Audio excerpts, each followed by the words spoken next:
દ્વારકા પાસે વરવાડા ગામે દરિયા કિનારે ધ બીચ હોટલ આવેલી છે। મારી પાછળના દ્રશ્યો હું આપને બતાવીશ કે આ હોટલ પર ભૂતકાળમાં આરોપો લાગ્યા હતા કે સરકારી નિયમોને નેવે મૂકી અને બાંધકામ કરવામાં આવેલું છે।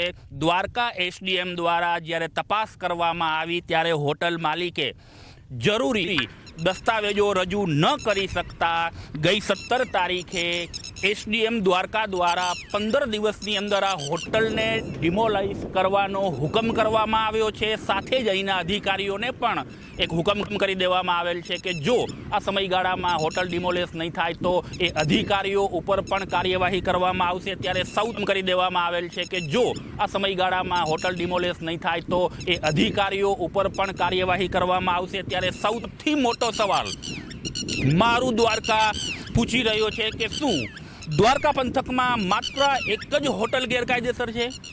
દ્વારકામાં જ્યારે આજની તારીખે 250 થી 300 હોટલો સરકારી નિયમોને નેવે મૂકીને ધમધમી રહી છે। ખાસ કરી ટીઆરપી ઝોન રાજકોટ ખાતે થયું ત્યાર પછી હોટલ વ્યવસાય સાથે જોડાયેલા લોકો માટે સરકારશ્રી દ્વારા નિયમોને કંઈક સશક્ત બનાવવામાં આવેલા છે। ત્યારે અફસોસની વાત એ છે કે દ્વારકાના હોટલ સંચાલકોને એ નિયમાવલીની જ ખબર નથી।